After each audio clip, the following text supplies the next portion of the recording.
안녕하세요. 마음 쉼터 가족 여러분. 오늘 여러분의 마음에 깊은 울림을 줄 이야기를 하나 가져왔습니다. 7년간 교수가 된 남편을 위해 모든 것을 바쳤던 한 아내의 이야기입니다. 남편은 부교수로 승진하던 바로 그날 첫사랑이 과부가 되었다며 저에게 이혼 서류를 내밀었습니다. 우리 좋게 헤어지자. 그 말을 듣고 저는 아무런 반대도 하지 않았습니다. 그리고 두 사람의 결혼식 날, 저는 변호사와 함께 나타나 식장을 발칵 뒤집어 놓았습니다. 구수한 된장 냄새가 작은 부엌을 가득 채웠습니다. 보글보글 끓는 뚝배기 안에서는 제가 직접 담근 된장이 진한 맛을 내고 있었고, 갓 지은 쌀밥 냄새와 어우러져 마음까지 든든하게 만들었습니다. 오늘은 특별한 날입니다. 남편 민준 씨가 수년간의 노력 끝에 드디어 부교수로 임용되는 날이었거든요. 저는 그가 가장 좋아하는 구수한 집 된장찌개를 끓이기 위해 새벽 5시부터 일어나 정성껏 아침을 준비했습니다. 결혼 생활 7년 동안 저는 남편이 학자의 길에만 전념할 수 있도록 쌀 한 톨, 반찬 하나 걱정하지 않게 내조에만 힘썼습니다. 그저 남편이 존경받는 지식인으로 우뚝 서는 것, 그것이 제 행복이었습니다. 정갈하게 차려진 아침 밥상을 보며 소박한 기쁨에 마음이 부풀었습니다. 행복이란 이처럼 단순한 것으로도 충분하다고 믿었죠. 현관문이 열리고 민준 씨가 들어왔습니다. 손에는 제가 그가 시간 강사 시절에 사준 낡은 가죽 서류 가방이 들려 있었습니다. 하지만 그의 얼굴에는 막 영광스러운 자리에 오른 사람의 기쁨은 보이지 않았습니다. 대신 낯설고 무거운 침묵이 감돌았죠. 그는 식탁 의자에 앉아 넥타이를 느슨하게 풀며 제가 온 마음을 다해 차린 따끈한 밥상을 외면했습니다. 저는 다정하게 된장찌개를 한 그릇 떠서 그의 앞에 놓으며 부드럽게 말했습니다. 여보, 식기 전에 어서 먹어요. 오늘 찌개 정말 맛있게 됐어요. 당신 좋아하는 두부도 듬뿍 넣었어요. 민준 씨는 찌개를 한 번, 그리고 저를 한 번 쳐다보았습니다. 그의 한숨 소리가 마치 천근만근의 무게처럼 이 좁은 공간을 짓눌렀습니다. 그는 찌개 그릇을 살짝 옆으로 밀어내며 낮고 무거운 목소리로 말했습니다. 서연아, 할 얘기가 있어. 아주 중요한 얘기야. 심장이 쿵 하고 내려앉았습니다. 여자의 직감은 곧 문 앞에 거대한 폭풍우가 몰아치고 있음을 경고하고 있었습니다. 저는 그의 맞은편에 앉아 떨리는 두 손을 감추려 식탁 아래에서 꽉 마주 잡았습니다. 무슨 일이에요? 혹시 학교에 무슨 문제라도 생겼어요? 그는 고개를 저으며 서류 가방에서 하얀 종이 한 장을 꺼내 제 앞에 반듯하게 내려놓았습니다. 그것은 합의 이혼 신청서였습니다. 선명하게 인쇄된 글자들이 제 눈을 고통스럽게 파고들었습니다. 저는 그대로 얼어붙었고 귀는 멍멍해졌습니다. 눈앞에 펼쳐진 현실을 믿을 수가 없었습니다. 민준 씨는 학생들에게 강의할 때와 같은 학자다운 그러나 잔인할 정도로 차가운 눈빛으로 저를 바라보며 말했습니다. 서연아, 당신이 좋은 아내였다는 거 알아. 나랑 우리 민서를 위해 정말 많이 희생했지. 하지만 결혼은 단순히 밥 해 먹고 옷 입는 게 전부가 아니야. 영혼의 교감이라는 게 필요해. 저는 눈물이 터져 나오려는 것을 간신히 참으며 더듬거렸습니다. 영혼의 교감이요? 7년 동안 당신의 식사와 잠자리를 챙기고 민서를 키워낸 건 교감이 아니었나요? 민준 씨는 한숨을 쉬었습니다. 그의 목소리는 여전히 교양이 있었지만 날카로운 칼날처럼 제 마음을 베었습니다. 그건 의무였지 사랑은 아니었어. 당신은 좋은 사람이지만 우리 사이엔 너무 큰 격차가 있어. 나는 학문적인 고민, 예술에 대한 열정, 그리고 당신이 결코 닿을 수 없는 높은 사유의 세계를 함께 나눌 사람이 필요해. 그는 잠시 말을 멈추더니 결정적인 한 방을 날렸습니다. 유진이가 돌아왔어. 남편이 지난달에 세상을 떠났대. 유진이라는 이름은 날카로운 바늘이 되어 제 심장을 그대로 찔렀습니다. 그의 첫사랑, 그간을 기억 가장 깊은 곳에 숨겨두었던 고고하고 우아한 여자였습니다. 민준 씨의 목소리가 갑자기 감정에 젖어 떨리기 시작했습니다. 하지만 그 감정은 저를 위한 것이 아니었죠. 그녀는 지금 너무 힘들어하고 있어. 기댈 수 있는 든든한 어깨가 필요해. 남편을 잃은 그녀를 보니 내가 그녀에게 진 빚을 갚아야 한다는 책임감을 느껴 우리가 놓쳐버린 청춘의 시간들을 보상해주고 싶어. 저는 7년간 남편이라 불렀던 남자를 바라보았습니다. 순간 그는 완전히 타인처럼 느껴졌습니다. 조강지처인 저와 이혼하고 방금 과부가 된 옛사랑에게 돌아가 보상을 해주겠다는 남자. 그리고 그것을 책임감이자 진정한 감정에 충실한 삶이라 부르고 있었습니다.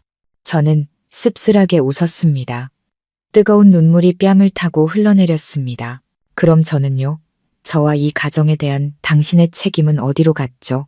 민준 씨는 고개를 숙인 채 여전히 위선적인 고상함을 유지하며 말했습니다. 당신이 손해보게 하진 않을 거야. 이 아파트는 민서가 안정적으로 살 수 있도록 내가 가질게. 당신에게는 2억 원을 줄 테니 고향에 내려가서 작은 가게라도 시작해. 당신은 이런 복잡한 서울보다는 시골 생활이 더 어울려. 우리 서로에 대한 마지막 존중을 지키는 의미에서 평화롭게 헤어지는 게 어떻겠어. 식탁 위의 된장찌개는 이미 차갑게 식어버렸습니다. 저는 식어버린 찌개, 그릇과 이혼 서류를 번갈아 보았습니다. 그의 눈에 제 희생은 이 촌스러운 된장찌개처럼 값싸고 하찮은 것이었음을 깨달았습니다. 그에게 필요했던 건 와인과 촛불, 그리고 교향곡이었지 부엌의 연기 냄새와 저의 헌신이 아니었던 겁니다. 그날 밤 저는 한숨도 자지 못했습니다. 침대 구석에 웅크리고 앉아 창밖의 칠흑 같은 어둠을 바라보았습니다. 민준 씨는 서재로 건너가 잠들었고 서명하지 않은 이혼 서류와 함께 저만 덩그러니 남겨졌습니다. 절망 속에서 저는 마지막 희망의 끈을 붙잡았습니다. 바로 딸 민서였습니다.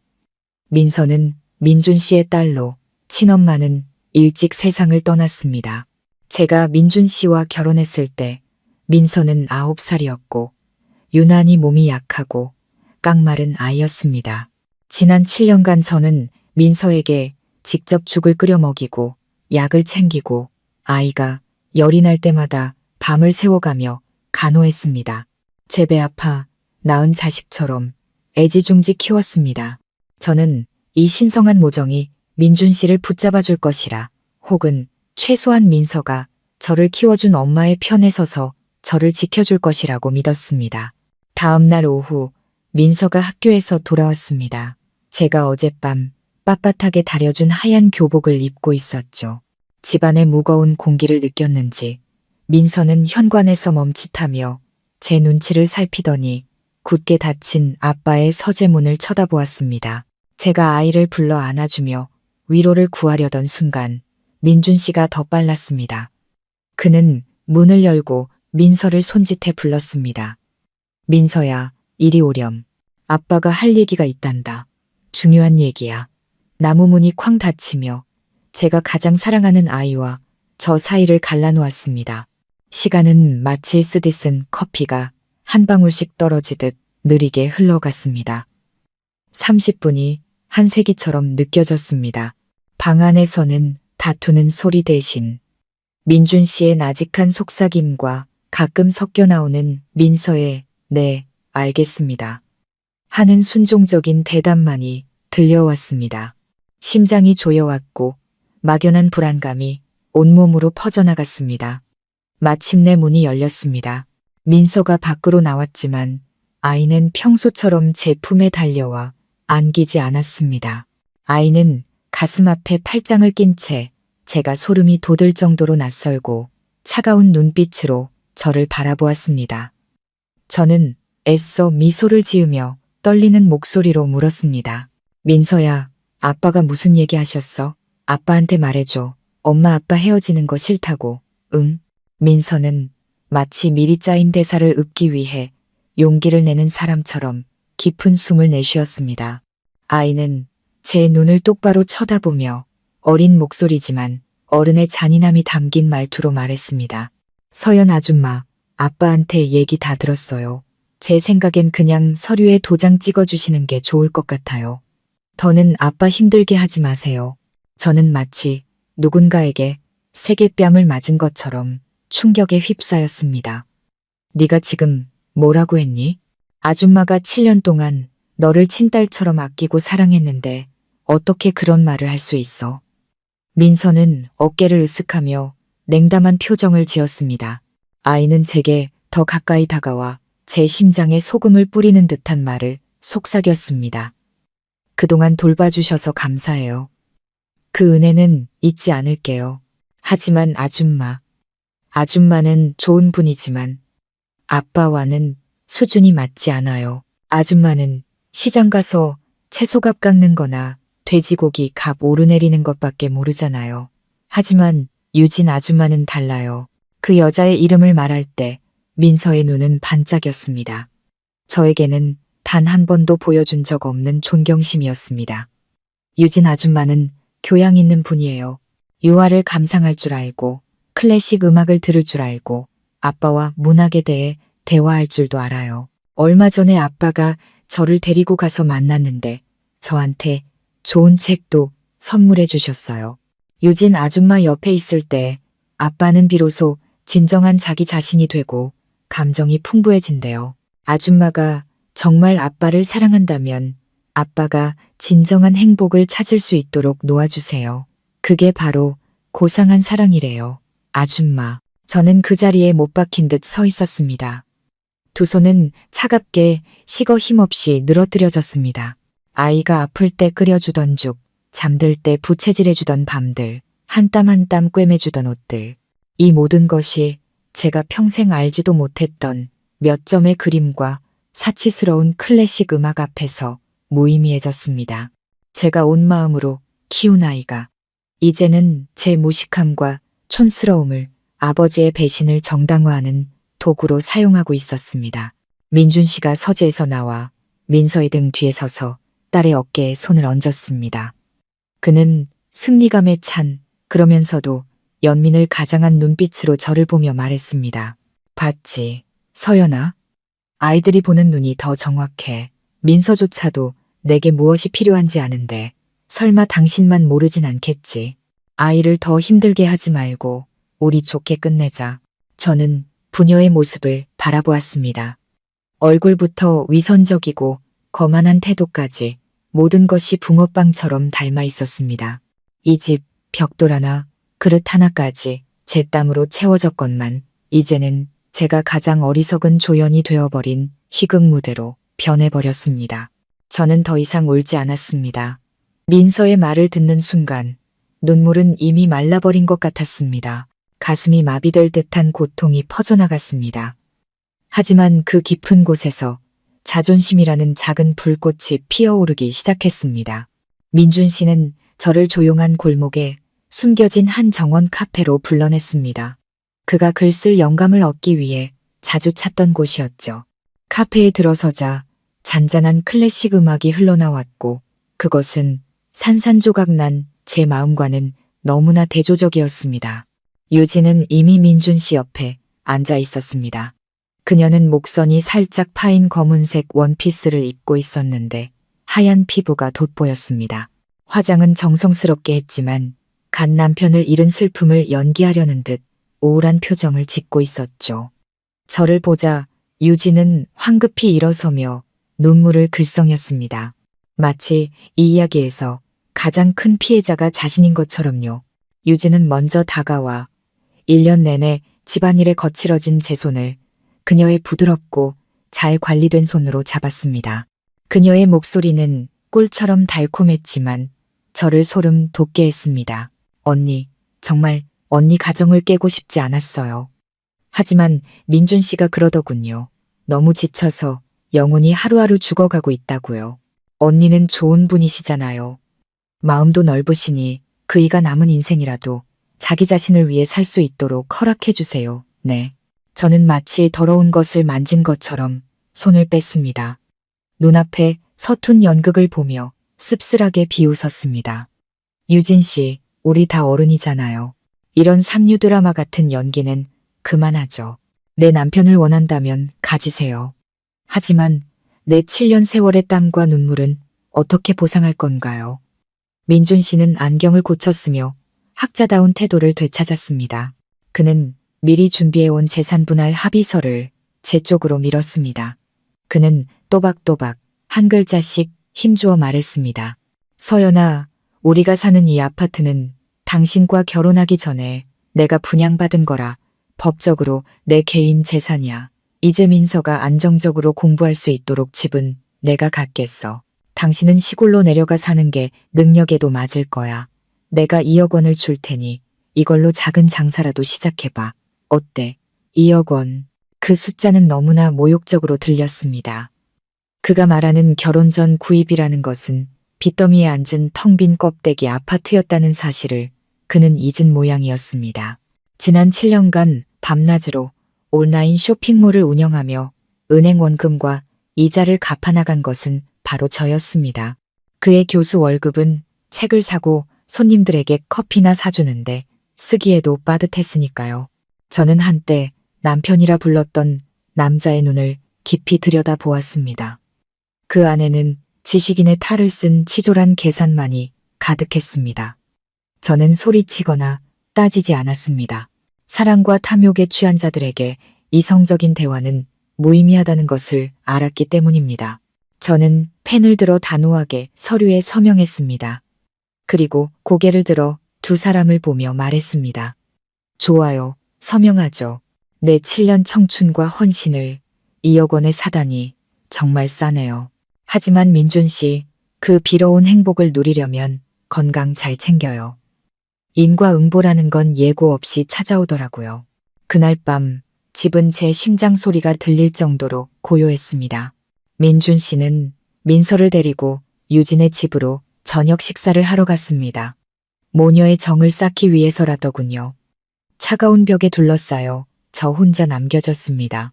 저는 드라마 속 연약한 여자들처럼 울부짖지 않았습니다. 묵묵히 창고에서 낡은 여행 가방을 꺼냈습니다. 이 가방은 7년 전 수많은 희망과 꿈을 안고 시댁으로 들어올 때 끌고 왔던 것입니다. 이제는 쓰라린 마음으로 이곳을 떠나는 저의 유일한 동반자가 되었습니다. 저는 제가 번 돈으로 산 소박한 옷가지와 값싼 개인 용품들만 챙겼습니다. 민준 씨가 남들에게 보이기 위해 사준 화려한 원피스나 하이힐은 모두 남겨두었습니다. 그것들을 옷장에 가지런히 걸어두며 제가 한 번도 진정으로 속한 적 없었던 화려하지만 거짓된 삶의 일부를 남겨두는 것 같았습니다. 이 집의 모든 구석에는 제 손길이 닿아 있었습니다. 하지만 이제는 다른 사람의 보금자리가 되었죠. 가방 지퍼를 잠그기 전 저는 거실로 나가 천장 구석에 달린 작은 보안 카메라를 올려다보았습니다.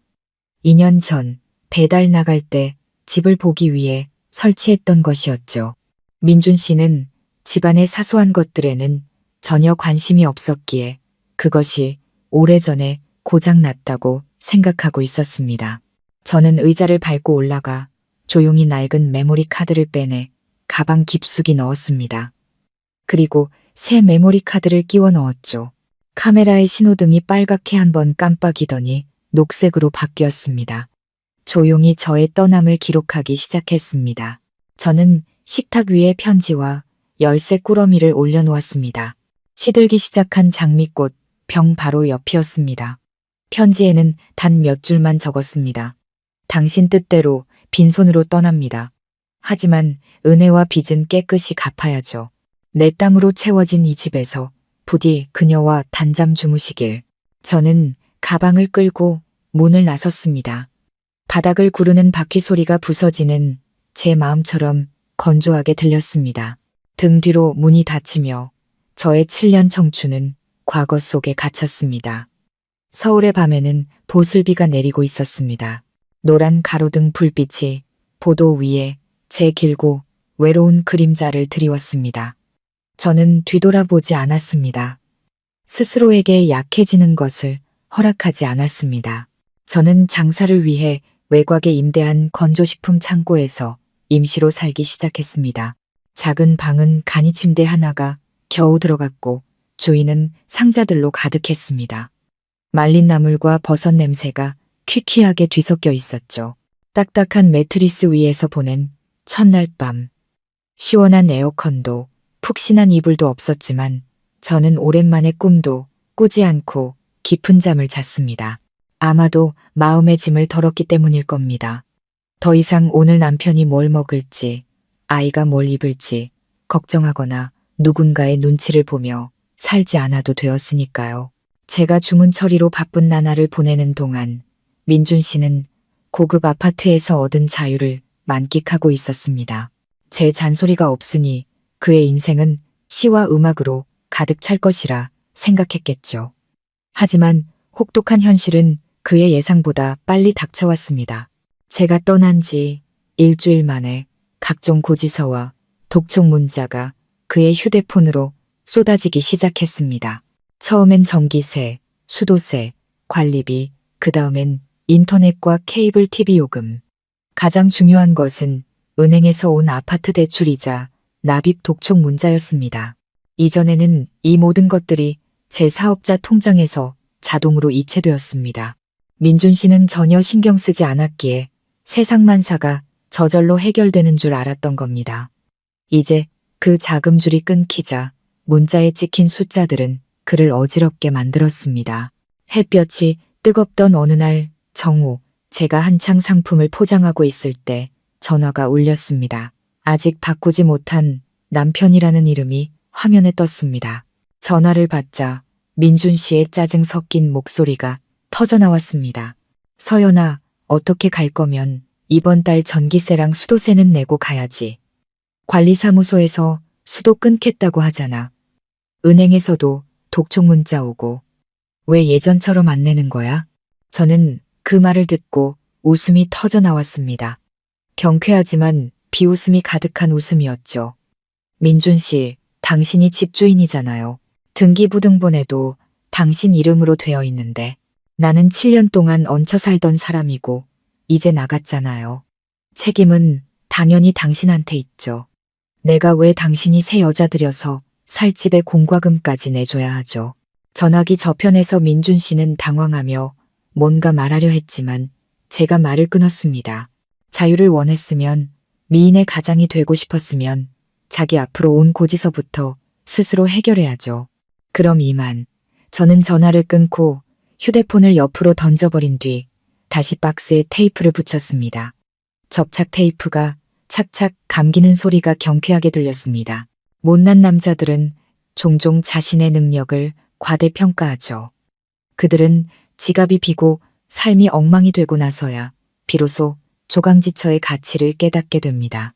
제가 떠난 후 민서는 자신의 짐을 챙겨 아빠와 유진 아줌마와 함께 그 아파트에서 살기 시작했습니다. 아이는 마치 새 장문이 열린 새처럼 자신이 꿈꾸던 상류층의 화려한 삶이 시작될 것이라 믿으며 들떠 있었습니다. 처음 며칠간 유진은 완벽한 새엄마 역할을 해냈습니다. 그녀는 민서를 데리고 백화점에 가서 디자이너가 특별 제작한 옷띠라며 몇 벌 사주었지만 사실은 제가 한눈에 알아볼 수 있는 유행 지난 재고 떨이 상품이었습니다. 민서는 기뻐하며 유진과 셀카를 찍어 SNS에 올렸습니다. 지적인 가족, 진정한 의미의 엄마를 선물해 주신 유진 아줌마께 감사해요. 저는 휴대폰 화면으로 그 사진을 보며 가슴이 아팠지만 아무런 댓글도 달지 않았습니다. 그 거짓된 화려함이 오래가지 않을 것임을 알았기 때문입니다. 그리고 예상대로 2주도 채 되지 않아 유진의 게으르고 이기적인 본성이 드러나기 시작했습니다. 제가 없으니 집은 순식간에 난장판이 되었습니다. 곱게만 자란 유진은 집안일에 손 하나 까딱하지 않았습니다. 그녀는 아주 그럴듯한 이유를 대며 민서에게 일을 시키기 시작했습니다. 민서야, 이제 다 컸으니 집안일도 좀 배워야지. 그래야 나중에 아빠처럼 좋은 남자 만나서 시집가지. 그 결과 평생 설거지 한 번 해본 적 없던 민서는 허리가 휘도록 바닥을 닦고 산더미 같은 빨래와 설거지를 해야 했습니다. 유진이 친구들을 불러 파티를 연 후에는 더욱 심했죠. 민서가 기대했던 우아한 식사는커녕 식어 빠진 배달 음식이나 대충 끓인 라면으로 끼니를 때우기 일쑤였습니다. 유진은 하루 종일 소파에 누워 잡지를 보거나 마스크팩을 하며 손가락 하나로 모든 것을 지시했습니다. 민서가 조금이라도 마음에 들지 않게 행동하면 부드럽지만 가시 돋친 말로 쏘아붙였습니다. 어머, 그렇게 하면 내가 새로 한 네일아트 망가지잖아. 옛날 엄마는 대체 너한테 뭘 가르친 거니? 민서는 수준 높은 엄마와 촌스러운 아줌마의 차이를 온몸으로 느끼기 시작했습니다. 밤늦게까지 공부할 때 따뜻한 우유 한 잔이나 깎아놓은 과일을 가져다 주는 사람은 더 이상 없었습니다. 배가 고프면 스스로 부엌으로 내려가 남은 음식을 뒤져야 했죠. 희미한 부엌 불빛 아래서 싱크대에 가득 쌓인 더러운 그릇들을 보며 민서는 분명 가슴 아픈 비교를 시작했을 겁니다. 하지만 친구들에게 뱉어놓은 말 때문에, 그리고 아빠 앞에서 자신을 치켜 세워주는 유진 때문에 아이는 여전히 행복한 새 가정의 딸 역할을 연기하며 꾹 참고 있었습니다. 시간은 쏜살같이 흘러 제가 그 집을 나온 지 벌써 2달이 지났습니다. 저는 좁은 창고에서 나물과 버섯 냄새에 파묻혀 제 인생을 다시 일으키기 위해 분투하는 동안 민준 씨와 유진은 세기의 결혼식을 준비하며 달콤한 나날을 보내고 있었습니다. 이혼 서류에 도장은 찍었지만 재산 분할에 대한 법원의 최종 판결이 나기도 전에 민준 씨는 서둘러 청첩장을 찍었습니다. 아마 밤이 길면 꿈도 많아질까 두려웠거나 혹은 유진이 과부라는 꼬리표가 자신의 가치를 떨어뜨릴까봐 조바심을 냈을지도 모릅니다. 어느 늦은 오후 제가 장부를 정리하고 있을 때 초인종이 울렸습니다. 배달원이 건넨 것은 벨벳 재질의 붉고 고급스러운 청첩장이었습니다. 위에는 민준 씨와 유진의 이름이 금박으로 반짝이고 있었죠. 청첩장을 손에 들고 저는 실소를 터뜨렸습니다. 경멸이 가득 담긴 가벼운 웃음이었습니다. 그들은 쫓겨난 조강지처인 저를 결혼식에 초대한 겁니다. 이것은 예의가 아니라 조롱이었고 자신들의 승리를 확인시키려는 심리적 공격이었습니다. 휴대폰이 울렸습니다. 민준 씨에게서 온 문자였습니다. 청첩장은 잘 받았겠지. 당신이 와서 우리 부녀의 행복을 지켜봐 줬으면 좋겠어. 우린 배운 사람들이니 헤어져도 친구로 지낼 수 있잖아. 하지만 미리 말해두는데 그날은 학교 총장님과 여러 지성인들이 오시는 자리니 어리석게 소란 피우거나 망신당할 짓은 하지 마. 식이 끝나면 5천만 원을 더 붙여줄게. 7년 부부의 정으로 생각하고. 저는 문자를 몇 번이고 다시 읽었습니다. 누군가 내 얼굴에 푼돈을 던지는 기분이었습니다. 7년의 청춘, 그의 딸을 돌본 수많은 밤, 그가 단 한 번도 설거지하지 않고 먹었던 따뜻한 밥상, 그 모든 것의 대가로 5천만 원이라니. 그의 눈에 제 명예와 침묵의 가치는 고작 그 정도였을까요? 그는 제가 난동을 부릴까봐 제 무식한 입이 그가 공들여 쌓아 올린 부교수의 이미지를 망칠까봐 두려워하고 있었습니다. 저는 청첩장을 책상 위에 내려놓았습니다. 그 옆에는 제 변호사가 완벽하게 준비해둔 두꺼운 빚 증명 서류철이 놓여 있었죠. 저는 그가 걱정하는 것처럼 욕설이나 저주를 퍼붓는 답장을 보내지 않았습니다. 그저 의미심장한 미소, 이모티콘과 함께 짧은 문장을 보냈습니다. 걱정 마세요. 꼭 갈게요. 축복만 하러 가는 게 아니라 두 분의 인격에 걸맞은 아주 큰 선물을 들고 갈 거니까요. 밖에는 비가 내리기 시작했습니다. 굵은 빗방울이 창고의 양철 지붕 위로 떨어지는 소리가 마치 제 마음속에서 울리는 출정의 북소리 같았습니다. 민준 씨와 유진의 결혼식은 도시에서 가장 호화로운 5성급 호텔에서 열렸습니다. 민준 씨가 늘 갈망하던 수준에 딱 맞는 곳이었죠. 연회장은 수천 송이의 수입 백장미로 장식되었고 화려한 크리스털 샹들리에가 상류층 인사들의 가식적인 웃음을 비추고 있었습니다. 우아한 교향곡이 울려 퍼지며 이재훈 커플에 대한 수군거림을 애써 감추고 있었습니다. 저는 거울 앞에 서서 단정한 코발트 블루 색상의 실크 원피스를 매만지고 차분한 붉은색 립스틱을 덧발랐습니다. 오늘 저는 된장이나 팔던 촌부가 아니라 제 자신을 위한 정의를 되찾으러 온 한 여성이었습니다. 저는 택시에서 내렸습니다. 제 옆에는 지난 2달간 묵묵히 저와 함께 증거를 수집해 온 정 변호사님이 함께했습니다. 우리가 연회장으로 들어선 순간 사회자는 무대 위에서 열변을 토하고 있었습니다. 신랑 김민주님과 신부 최유진님은 20년이라는 긴 세월을 떨어져 있었지만 오늘 운명처럼 다시 만나게 되었습니다. 시간의 장벽과 인생의 굴곡을 뛰어넘은 진정한 사랑입니다. 그 화려하고 상투적인 말들을 들으니 헛구역질이 났습니다. 그들이 말하는 장벽이란 바로 저 민준 씨의 발판이 되어주기 위해 청춘을 바친 아내와 유진의 불쌍한 죽은 남편이었으니까요. 민준 씨는 멋진 검은색 턱시도를 입고 와인잔을 든 채 만족스러운 표정으로 서 있었습니다. 유진은 옆에서 이너라인의 웨딩드레스를 입고 그녀가 자랑스러워하는 몸매를 뽐내고 있었습니다. 두 사람은 하객들과 잔을 부딪히며 환하게 웃고 있었습니다. 입구에 제가 나타나자 근처 테이블의 분위기가 순식간에 가라앉았습니다. 사람들은 저를 돌아보기 시작했고 수군거리는 소리가 점점 커졌습니다. 저는 고개를 꼿꼿이 들고 무대를 향해 단호한 눈빛으로 당당하게 걸어갔습니다. 웃고 있던 민준 씨의 표정이 굳어졌습니다. 저를 본 순간 그의 미소는 일그러졌습니다. 그가 상상했던 초라하고 눈물 짓는 여자가 아니라 기품 있고 냉철하며 날카로운 서연이 서 있었기 때문입니다. 유진의 얼굴도 하얗게 질렸습니다. 그녀는 민준 씨의 팔을 꽉 붙잡았고 날카로운 손톱이 비싼 양복 옷감을 파고들었습니다. 옆에서 유진의 드레스 자락을 들고 있던 민서는 저를 보자 고개를 푹 숙이며 7년간 자신을 키워준 엄마의 눈길을 피했습니다. 저는 아이를 보지 않았습니다. 이 순간 동정심은 제가 베풀어서는 안 될 사치였으니까요. 저는 무대를 향해 똑바로 걸어갔습니다. 하이힐이 대리석 바닥에 부딪히는 소리가 마치 배신자들의 양심을 두드리는 망치 소리처럼 또렷하게 울렸습니다. 제가 다가오는 것을 본 민준 씨는 황급히 중앙에서 벗어나 계단 아래로 내려와 제 앞을 막았습니다. 그의 얼굴은 붉게 달아올랐고 이마에는 땀이 송골송골 맺혀 있었습니다. 연회장 안의 에어컨은 꽤 쌀쌀했는데도 말이죠.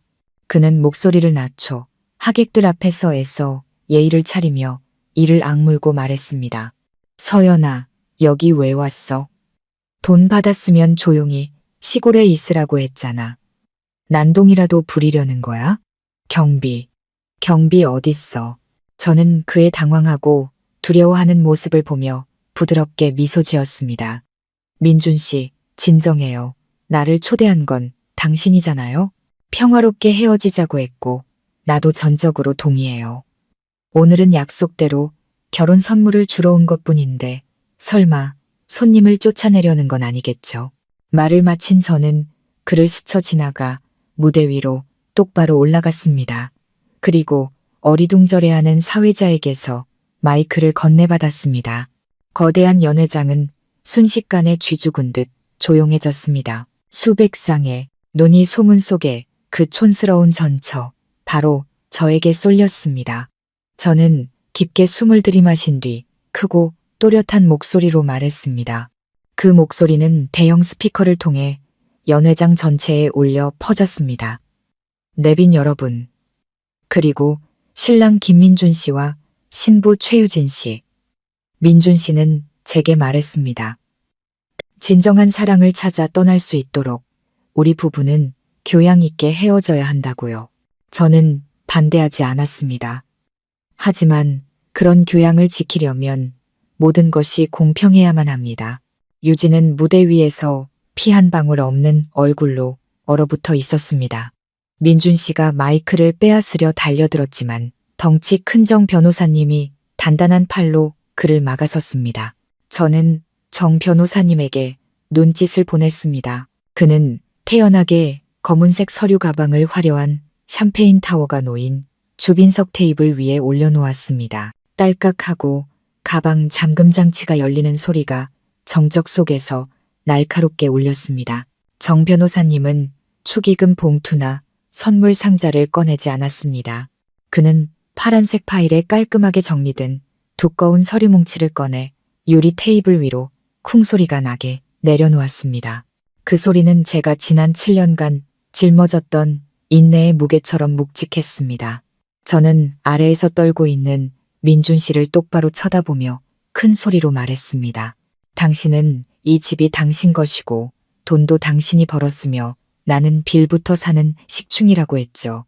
그렇다면 오늘 모든 분들 앞에서 이 선물을 드리겠습니다.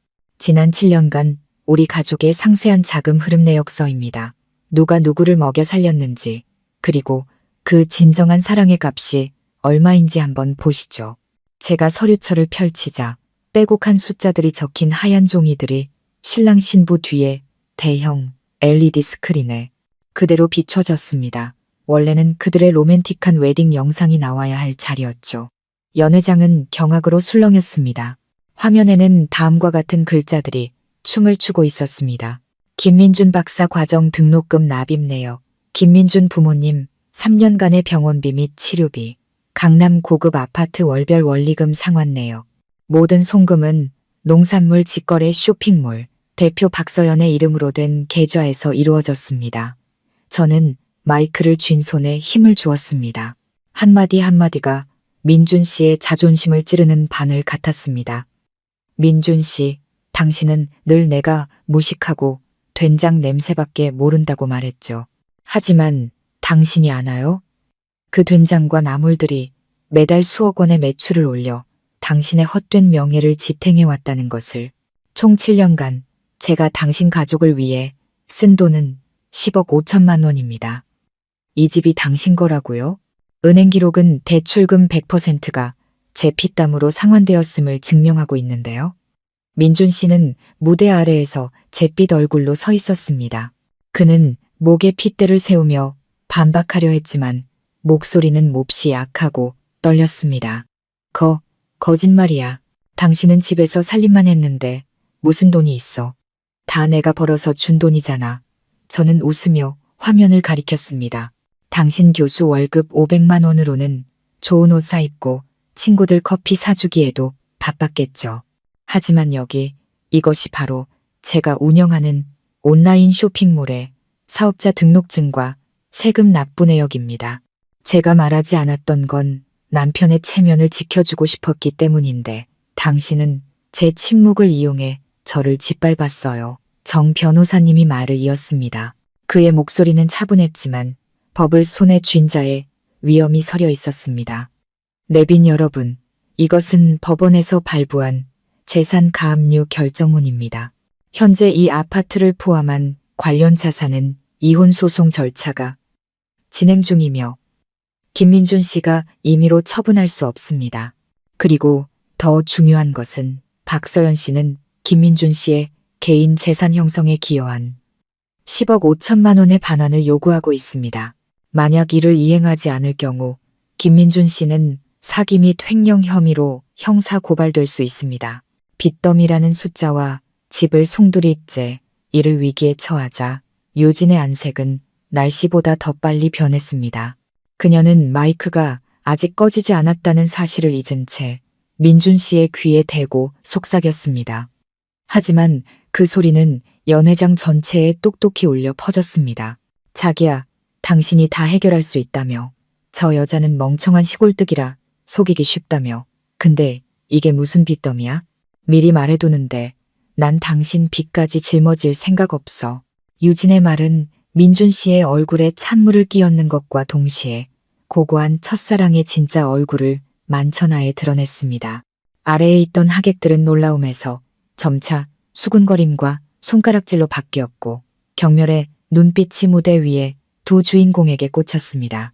연회장의 공기는 무겁게 가라앉았고 웅성거리는 소리는 벌집을 쑤셔놓은 듯 시끄러워졌습니다. 민준 씨는 땀으로 범벅이 되어서 있었습니다. 가벼운 화장마저 지워져 두려움과 노쇠함이 깃든 주름이 드러났습니다. 그는 애써 평정을 되찾으려는 듯 억지 미소를 지으며 지식인으로서의 마지막 체면이라도 지키려는 듯 떨리는 목소리로 사람들을 향해 외쳤습니다. 그는 저를 손가락으로 가리키며 절망적으로 소리쳤습니다. 여러분, 저 여자의 말을 믿지 마십시오. 다 꾸며낸 이야기입니다. 1년 내내 부엌에 처박혀 머리도 제대로 못 빗는 여자가, 컴퓨터 켤 줄도 모르는 여자가 어떻게 수십억을 벌겠습니까? 저 돈은 전부 제가 강의하고 프로젝트를 해서 번 돈입니다. 제가 저 여자에게 맡겨놓은 것뿐이라고요. 저는 그의 비참한 모습을 보며 어떤 동정심도 느끼지 못했습니다. 저는 정 변호사님에게 신호를 보냈습니다. 대형 스크린에는 다음 슬라이드가 선명하게 나타났습니다. 그것은 건조한 숫자가 아니라 시내의 여러 국제학교와 고급 레스토랑 체인의 식자재를 공급한 수백 건의 계약서 사진이었습니다. 계약서에 서명한 대표자의 이름은 다름 아닌 박서연이었습니다. 그 옆에는 최근 3년간의 개인소득세 납부 내역서가 떴습니다. 제가 낸 세금 액수만 해도 민준 씨가 대학에서 받은 총수입보다 훨씬 많았습니다. 저는 마이크를 들고 민준 씨에게 더 가까이 다가가 그의 눈을 똑바로 보며 또박또박 말했습니다. 민준 씨, 당신은 스스로가 부교수이고 높은 안목을 가졌다고 자랑했죠. 하지만 정작 당신 아내가 부엌문 뒤에서 무엇을 하는지는 단 한 번도 보지 못했군요. 당신이 먹던 맛있는 음식, 입던 좋은 양복, 민서의 비싼 국제학교 학비, 이 모든 게 하늘에서 뚝 떨어진 줄 알았나요?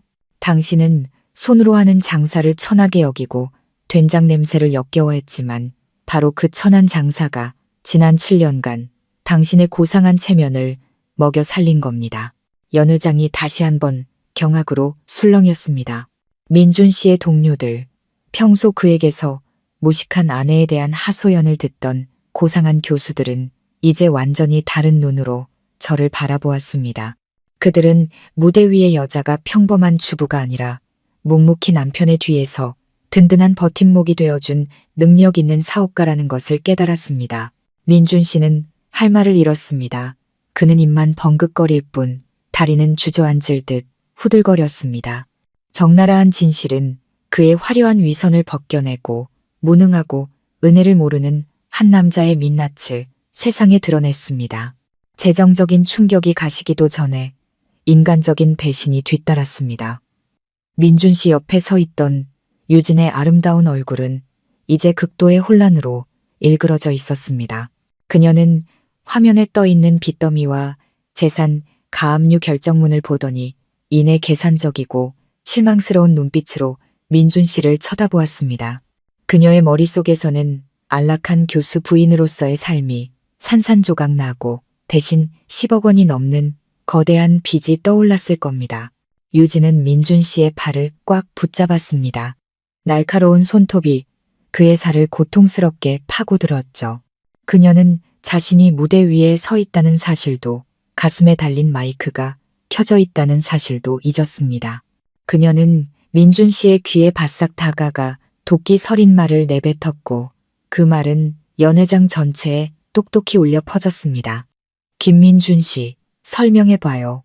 당신 부자라며 집도 차도 다 당신 거라며 근데 왜 전처 빚이 이렇게 튀어나오는 건데? 내가 분명히 말하는데 난 당신 덕 좀 보려고 결혼하는 거지. 당신 빚 갚아주려고 결혼하는 거 아니야. 이 문제 해결 못하면 나 원망하지 마. 유진의 말은 결혼식의 성스러운 분위기를 갈기갈기 찢어놓았습니다. 민준 씨는 방금 전까지 진정한 사랑, 영혼의 동반자라 칭송했던 여자를 망연자실하게 쳐다보았습니다. 연약하고 보호 본능을 일으키던 모습, 뒤에 이토록 속물적이고 잔인한 영혼이 숨어있을 줄은 꿈에도 몰랐을 겁니다. 아래에 있던 하객들은 비웃기 시작했고 손가락질을 해댔습니다. 어떤 이는 고개를 저으며 혀를 찼습니다. 20년의 깊은 사랑이라더니 결국 돈 보고 붙었다가 빚더미 앞에서 도망갈 궁리나 하는 속물이었던 겁니다. 저는 팔짱을 끼고 내 인생 최고의 막장 드라마가 펼쳐지는 것을 지켜보았습니다. 제가 더 이상 무언가를 할 필요도 없었습니다. 진실이 스스로 목소리를 내어 거짓된 가면들을 찢어밟히고 있었으니까요. 유진은 사람들의 경멸 어린 시선을 느끼고서야 자신의 실수를 깨달았습니다. 그녀는 황급히 민준 씨의 팔을 놓고 마치 아무 관련 없는 사람처럼 몇 걸음 뒤로 물러섰습니다. 민준 씨는 유진을 보았습니다. 그의 눈빛은 사랑에서 경악으로 그리고 극심한 고통으로 변해갔습니다. 그는 방금 부유했던 조강지처를 잃었고 이제 결혼식 당일 속물적인 애인마저 잃게 될 판이었습니다. 하지만 그들의 비극은 여기서 끝나지 않았습니다. 저는 정 변호사님에게 결정타를 날리라는 신호를 보냈습니다. 그들이 그토록 자랑하던 고상한 명예에 치명타를 가할 한방이었죠. 무대 위에 LED 스크린이 잠시 꺼졌다가 한 영상 클립과 함께 다시 환하게 켜졌습니다. 웨딩 사진이 아니라 저희 집 거실 보안 카메라에서 추출한 흑백 영상이었습니다. 제가 떠나기 전 몰래 메모리 카드를 바꿔 끼워 놓았던 바로 그 카메라였죠.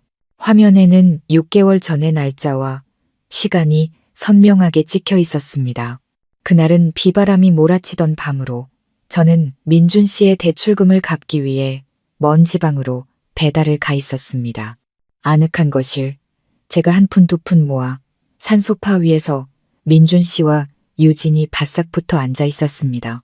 민준 씨는 유진의 허리를 감쌌고 유진은 그의 어깨에 머리를 기댔습니다. 두 사람은 친구 이상의 친밀하고 애정 어린 행동을 나누고 있었습니다. 충격적인 것은 그때 유진의 남편은 아직 살아 있었고 말기암으로 병원에서 투병 중이었다는 사실입니다. 영상 속 민준 씨의 목소리가 똑똑히 울려 퍼지며 연회장을 충격에 빠뜨렸습니다. 자기야, 걱정 마. 당신 그 늙은 남편 곧 갈 거야. 그 인간 죽고 나면 저 촌스러운 서연이랑 이혼할 핑계를 찾을게. 저 여자 이제 꼴도 보기 싫어. 늙고 못생겨서 밥맛만 떨어져. 오직 당신만이 이 집의 주인이 될 자격이 있어. 유진이 애교 섞인 목소리로 킥킥거렸습니다. 약속한 거다. 나 오래 기다리는 거 싫어. 과부 소리 듣는 것도 싫으니까 바로 나 데리러 와야 해. 영상이 끝나자 소름 끼치는 침묵이 공간을 뒤덮었습니다. 조금 전까지의 수군거림은 이제 공공연한 분노로 변했습니다.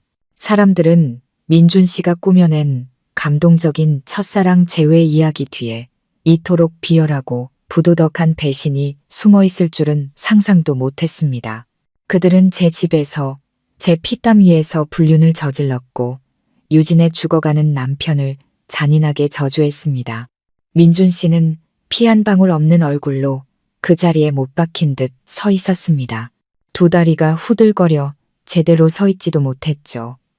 유진은 얼굴을 가린 채 흐느끼기 시작했습니다. 후회 때문이 아니라 수백 명의 상류층, 하객들 앞에서 위선이 벗겨진 것에 대한 극도의 수치심 때문이었습니다. 저는 그들을 보며 극심한 혐오감을 느꼈습니다. 마이크를 잡은 제 목소리는 얼음장처럼 차가웠습니다. 이것을 진정한 사랑이라고 부릅니까? 저는 이것을 추악함이라고 부릅니다. 이 결혼식은 축복의 날이 아니라 두 사람의 인격에 대한 장례식입니다. 폭풍우가 연회장을 휩쓸던 그 순간 작은 그림자 하나가 무대 위로 뛰어 올라왔습니다. 민서였습니다. 아이는 아까부터 무대 뒤편에 숨어서 모든 상황을 지켜보고 있었습니다. 아이는 은행거래 내역서를 보았고 유진의 계산적인 말을 들었으며 아빠가 불륜을 저지르는 영상까지 똑똑히 보았습니다. 아이의 마음속에 있던 모범적인 아빠와 완벽한 새엄마의 이미지는 날카로운 파편이 되어 산산조각 났고 그 파편은 16살 소녀의 여린 심장을 갈기갈기 찢어 놓았습니다. 민서는 민준 씨 앞으로 달려갔습니다. 빨갛게 충혈된 눈에는 눈물이 가득했고 목소리는 분노와 슬픔으로 갈라졌습니다. 아빠, 거짓말쟁이. 아빠는 서연 아줌마가 빌부터 산다고 했잖아요. 돈도 못 번다고 아빠가 아줌마를 먹여 살렸다고 했잖아요. 전부 다 거짓말이었어요. 민준 씨는 당황하며 딸에게 손을 뻗었습니다. 민서야, 아빠 말 좀 들어봐. 네가 생각하는 그런 게 아니야. 하지만 민서는 아빠의 손을 뿌리치고 뒤로 물러섰습니다. 마치 무섭고 낯선 사람을 마주한 것처럼요. 아이는 저를 돌아보았습니다. 그 눈빛에는 후회와 고통, 그리고 뒤늦은 용서를 구하는 마음이 담겨 있었습니다. 아이는 제가 밤을 새워 열을 내리게 해주던 일, 제가 끓여주던 따뜻한 밥, 매일 아침 빳빳하게 다려주던 교복을 떠올렸을 겁니다. 아이는 목이 메어 말했습니다. 서연 아줌마, 죄송해요. 제가 잘못했어요. 그리고 아이는 고개를 숙이고 있는 유진을 향해 돌아보며 분노에 차 소리쳤습니다. 그리고 당신, 나를 아낀다고 수준 높은 사람이라고 했죠. 알고 보니 그냥 돈이나 밝히는 사기꾼이었잖아. 내 아빠를 뺏고 나를 속였어. 난 당신들이 싫어. 이 거짓된 결혼식도 싫다고. 민서의 절규는 이 위태로운 가정을 잇고 있던 마지막 희미한 끈마저 끊어버리는 칼날 같았습니다. 아이는 가슴에 달았던 들러리 코사지를 뜯어 바닥에 던지고 발로 지시겨버렸습니다. 그리고는 뒤돌아 연회장을 뛰쳐나갔습니다. 아이의 작은 뒷모습이 큰 문 뒤로 사라지며 뒤에는 처참하고 혼란스러운 상황만이 남았습니다. 저는 아이를 따라가며 가슴이 조여오는 것을 느꼈습니다. 저는 민준 씨와 유진의 실체를 밝히는 전쟁에서 승리했지만 그 대가는 한 무고한 아이에게 너무나 큰 상처를 남겼습니다. 저는 마이크를 내려놓고 더 이상 아무 말도 하지 않았습니다. 제 목적은 이미 달성되었으니까요. 저는 몸을 돌려 무대 아래로 내려갔습니다. 촛농처럼 녹아내리는 밀랍 인형처럼 굳어있는 민준 씨와 유진을 스쳐 지나갔습니다. 하객들은 하나둘씩 자리를 뜨기 시작했고 사방에서 비난의 목소리가 들려왔습니다. 저는 호텔을 나와 밤 공기를 깊게 들이마셨습니다. 비는 그쳤고 하늘은 맑아지고 있었습니다. 하지만 저는 민준 씨와 유진의 인생에 진짜 폭풍우는 이제 막 시작되었음을 알고 있었습니다. 결혼식장은 아수라장이 되었습니다. 고상하고 품위 있던 하객들은 썰물처럼 빠져나갔습니다. 그들의 얼굴에는 한결같이 경멸과 혐오감이 서려 있었죠. 민준 씨가 그토록 존경하고 잘 보이려 애썼던 대학교 총장님도 조용히 자리에서 일어나는 것이 보였습니다. 그는 고개를 저으며 깊은 한숨을 내쉬더니 신랑에게 인사 한마디 없이 돌아서 나가버렸습니다. 그의 그 몸짓 하나가 민준 씨의 야심찼던 교수 경력에 마침표를 찍는 순간임을 저는 알았습니다. 민준 씨는 텅 빈 무대 중앙에 홀로 서 있었습니다. 주변에는 짓밟힌 백장미와 엎질러진 와인이 붉은 카펫 위에 핏자국처럼 낭자했습니다. 수치심과 분노는 그를 이성적인 지식인에서 통제불능의 야수로 바꾸어 놓았습니다. 민준 씨는 얼굴이 시뻘개져서 핏발 선눈으로 저를 향해 짐승처럼 울부짖으며 달려들었습니다. 이 더러운 년, 감히 내 인생을 망쳐. 내가 너를 죽여버리겠어. 하지만 그의 손이 제게 닿기도 전에 건장한 팔이 그를 막아섰습니다. 호텔 경호팀과 정 변호사님이었습니다. 민준 씨는 바닥에 볼품없이 나뒹굴었습니다. 비싼 턱시도는 먼지로 더러워졌고 그 모습은 차마말로 표현할 수 없을 만큼 비참했습니다. 유진은 벽 구석에 숨어 피 한 방울 없는 얼굴로 서 있었습니다. 그녀는 두려움에 질려 민준 씨를 바라보았고 그 눈에는 사랑 대신 공포와 도망갈 궁리만이 가득했습니다. 저는 한때 7년간 부부의 연을 맺었던 남자를 바라보았습니다. 제가 존경했던 그 남자가 이제 무력감과 분노 속에서 발버둥 치고 있었습니다. 제 마음은 예상과 달리 통쾌하지 않았습니다. 그저 인간의 삶에 대한 그리고 얄팍한 인심에 대한 깊은 슬픔만이 밀려왔습니다. 저는 온매무새를 가다듬고 증오로 가득 찬 민준 씨의 눈을 똑바로 쳐다보며 이 혼돈의 장소를 떠나기 전 마지막 말을 건넸습니다. 민준 씨, 저를 탓하지 마세요. 당신 스스로 자기 집을 불태우고 낯선 부를 찾아 떠난 거니까요. 법원에서 다시 봅시다. 이번엔 합의 이혼이 아니라 재산 분할과 형사 책임까지 묻는 소송이 될 겁니다. 더 이상의 화해나 평화로운 이별은 없을 거예요. 말을 마친 저는 뒤돌아 걸어 나갔습니다. 등 뒤로 민준 씨의 절망적인 고함과 유진의 소름 끼치는 침묵이 남았습니다. 호텔 문을 나서자 차가운 밤바람이 얼굴을 스치며 정신이 그 어느 때보다 맑아졌습니다. 그 떠들썩한 세기의 결혼식 이후 민준 씨의 인생은 걷잡을 수 없이 추락했습니다. 영수증으로 복수한 아내 사건은 온라인 커뮤니티와 SNS를 통해 순식간에 퍼져나갔고 도시 지식인 사회에서 가장 뜨거운 화제가 되었습니다. 민준 씨가 근무하던 대학도 여론의 물결을 무시할 수 없었습니다. 불과 사흘 뒤 민준 씨는 교수의 품위와 도덕성에 대한 조사를 위해 직위 해제 통보를 받았습니다. 그날 정오 민준 씨는 집으로 돌아와 낡은 서류 가방을 소파에 내동댕이 쳤습니다. 그의 자존심이었던 고급 아파트는 이제 숨막히는 긴장감으로 가득 차 있었습니다. 더 이상 우아한 교향곡도 예술을 논하는 웃음소리도 없었습니다. 오직 서로를 피하는 시선과 무서운 침묵만이 감돌았죠. 이전에는 반갑게 인사하던 동료들도 이제 멀리서 민준 씨를 보면 슬그머니 다른 길로 피했습니다. 안부를 묻던 문자도 끊겼고 등 뒤에서 수군거리는 소리만 들려왔습니다. 민준 씨는 자신이 군림하던 세계에서 완전히 고립되었습니다. 그는 유진에게서 위로를 얻으려 했지만 그를 맞이한 것은 가시돋친 냉담한 뿐이었습니다. 유진은 더 이상 다정하고 애교 많은 여자가 아니었습니다. 그녀는 죽은 남편 제사나 액땜하러 절에 간다는 핑계로 외박이 잦아졌습니다. 민준 씨가 물으면 날카롭게 쏘아붙였습니다. 당신 코가 석자인데 누굴 챙겨. 당신이 끌고 온 빚더미 때문에 골치 아파 죽겠으니까 말 시키지 마. 절망과 분노에 찬 민준 씨는 그 화를 민서에게 풀기 시작했습니다. 그는 자신의 몰락을 어린 딸의 탓으로 돌렸습니다.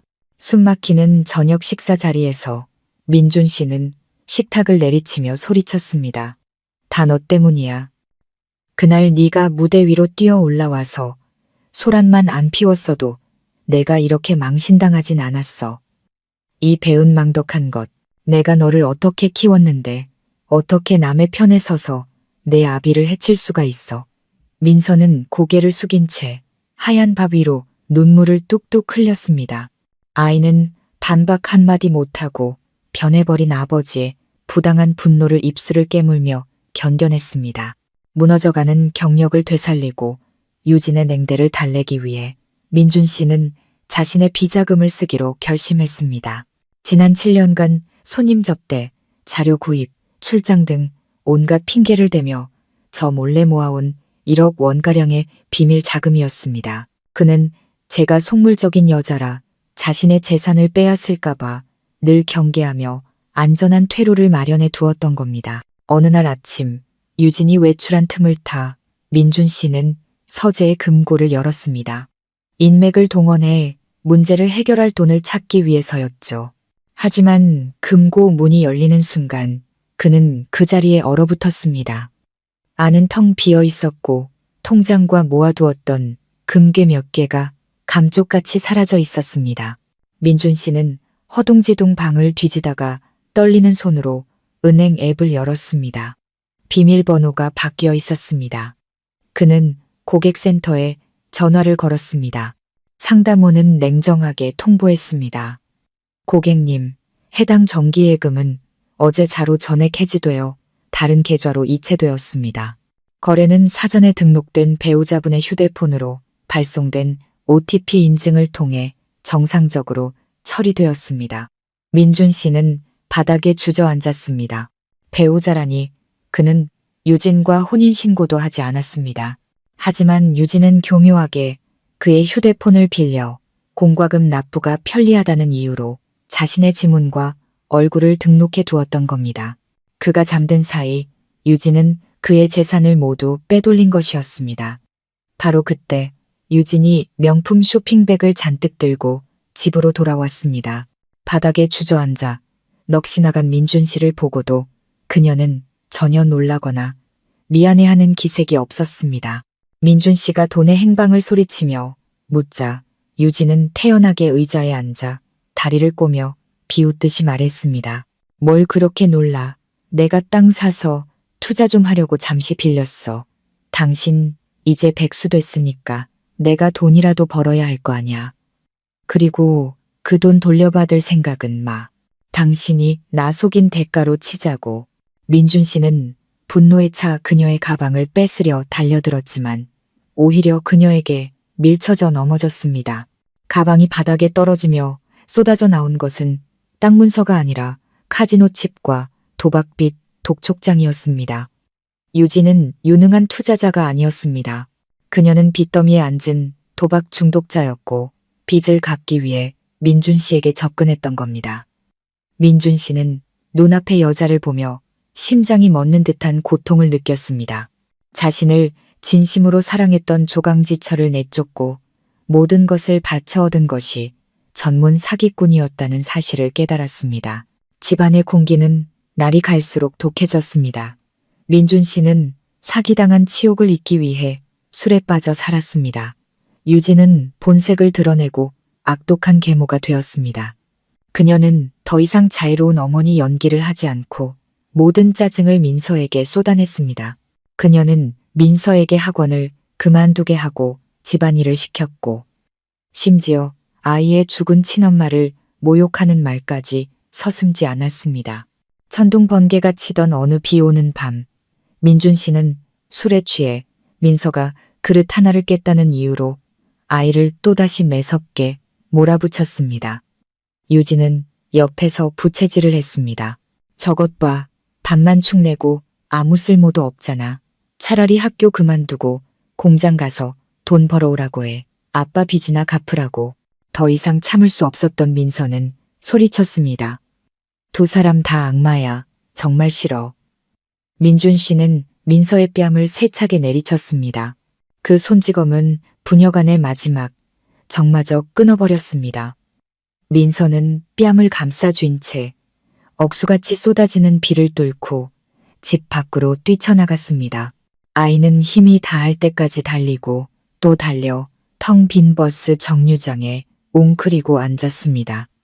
춥고 배고프고 두려웠습니다. 아이는 떨리는 손으로 제가 몰래 쥐어준 낡은 휴대폰을 꺼내 제게 전화를 걸었습니다. 제가 창고에서 재고를 확인하고 있을 때 전화가 울렸습니다. 수화기 저편에서는 목매인 울음소리와 거센 빗소리만 들렸습니다. 서연 아줌마, 저 좀 살려주세요. 너무 무서워요. 심장이 쿵 내려앉았습니다. 저는 장부를 내던지고 트럭에 올라타 시동을 걸고 밤길을 달렸습니다. 비바람도 미끄러운 길도 상관없었습니다. 저는 그저 가속 페달을 밟으며 저의 보호가 필요한 불쌍한 아이를 향해 달려갔습니다.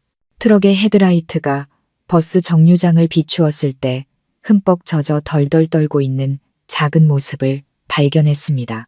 저는 급정거를 하고 차에서 내려 아이를 힘껏 껴안았습니다. 민서는 제 목을 끌어안고 터져나오는 울음을 참지 못했습니다. 아줌마, 죄송해요.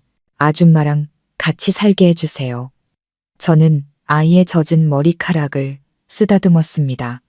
제 눈물은 빗물과 섞여 입술 위로 짜게 흘러내렸습니다. 아줌마한테 와. 넌 아무 잘못 없어. 이제부터 아줌마가 널 지켜줄게. 아무도 널 해치지 못하게 할 거야. 저의 허름한 창고의 한밤중, 그것도 이렇게 특별한 손님이 찾아온 것은 처음이었습니다.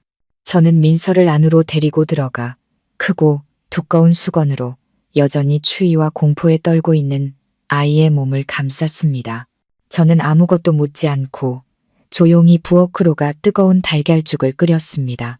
죽의 소박한 향기가 피어오르며 비바람치는 밤에 춥고 습한 기운을 몰아냈고 몇 달간 우리 사이에 쌓였던 거리감마저 녹여주는 듯했습니다. 민서는 죽 그릇을 손에 들었습니다. 뜨거운 김이 닿자 창백했던 아이의 뺨에 혈색이 돌기 시작했습니다. 아이는 허겁지겁 죽을 먹었고 먹는 내내 눈물이 뚝뚝 떨어져 짠 죽이 되었습니다. 저는 옆에 앉아 아이의 젖은 머리카락을 부드럽게 쓸어주었습니다. 가슴이 찢어질 듯 아팠습니다. 이 아이는 친엄마의 온기 없이 자라던 어린 시절부터 제가 키웠습니다. 한술 한술 밥을 떠먹이고 잠을 재웠습니다. 그런데 어른들의 가머니설 몇 마디에 아이는 길을 잃고 제게 등을 돌렸던 겁니다. 하지만 아이를 탓하기보다 어른을 탓해야 했습니다. 아이는 아버지의 허영심과 이기심의 희생양일 뿐이었으니까요. 죽을 다 먹은 민서는 그릇을 내려놓았습니다. 한참을 망설이던 아이는 갑자기 제 앞에 무릎을 꿇고 목맨 소리로 말했습니다. 서연 아줌마, 제가 정말 나빴어요. 아줌마가 저를 몇 년이나 키워주셨는데 저는 남의 편을 들어 아줌마 마음에 상처를 줬어요. 저는 유진 아줌마가 정말 좋은 사람인 줄 알았어요. 아빠는 그 사람이 수준 높고 예술을 안다고 했지만 알고 보니 도박하고 저를 구박하는 것밖에 몰랐어요. 아빠도 마찬가지예요. 자기 자신밖에 몰라요. 저는 황급히 아이를 일으켜 품에 안았습니다. 아주 오랜만에 아이가 제게 보여주는 신뢰를 느낄 수 있었습니다. 저는 민서의 등을 가볍게 토닥이며 차분하지만 단호한 목소리로 말했습니다. 민서야, 아줌마, 말 잘 들어. 넌 잘못 없어. 잘못은 내 머릿속에 그릇된 생각을 심어준 어른들에게 있는 거야. 이건 꼭 기억해야 해. 학벌이나 지위 혹은 클래식 음악 같은 것들이 사람의 인격을 평가하는 기준이 될 수는 없어. 친절함과 사랑이야말로 가장 수준 높은 가치란다. 아줌마는 배운 게 없어서 장사밖에 모르지만 사람으로서의 도리는 알아. 이제부터 여기서 아줌마랑 같이 지내자. 우리 나물이 있으면 나물 먹고 죽이 있으면 죽 먹고 살자. 하지만 다시는 누구도 널 상처 주게 하지 않겠다고 약속할게. 민서는 제 품에서 서럽게 울었습니다. 후회와 마음의 짐을 덜어내는 울음이었습니다. 그날 밤 우리 두 사람은 버섯 향이 배어있는 좁은 간이 침대에서 함께 잠이 들었습니다. 민서는 제 품에 파고들어 따뜻한 보금자리를 되찾은 아기 고양이처럼 새근새근 잠들었습니다. 눈물 자국이 남은 아이의 순수한 얼굴을 보며 저는 아이의 권리를 되찾기 위해 끝까지 싸우겠다고 다짐했습니다. 민준 씨가 아빠로서 자격이 없다면 제가 이모이자 엄마가 되어 아이의 상처를 보듬어 주리라 결심했습니다. 저와 민서가 허름한 창고에서 평화를 되찾는 동안 고급 아파트에서는 민준 씨가 진짜 악몽과 마주하고 있었습니다. 다음 날 아침 민준 씨가 현실을 도피하려 술에 취해 잠들어 있을 때 복도를 울리는 요란한 문 두드리는 소리가 그를 깨웠습니다. 관리사무소의 예의 바른 노크가 아니라 온몸에 문신을 한 남자들의 고함과 욕설이 섞인 소리였습니다. 민준 씨가 떨리는 손으로 문틈을 엿보았을 때 그의 얼굴은 핏기가 가셨습니다.